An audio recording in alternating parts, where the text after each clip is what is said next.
Sajnos nagyon ritkán dolgozom itthon Magyarországon, úgyhogy ez tök jó volt, és tök izgalmas volt, hogy itthon lehettem, tök jó csapat gyűlt össze, és külön izgi volt, hogy éjszaka fotóztunk.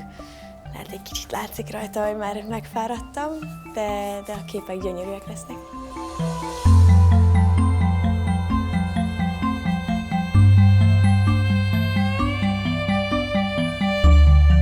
Soha nem szeretem, ha megkérdezik, hogy melyik a kedvencem. Annyira ki volt találva az egész, hogy nekem az összes tetszik.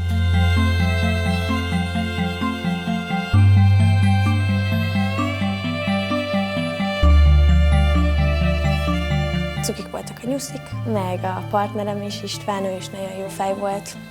Úgyhogy nekem az összes tetszik.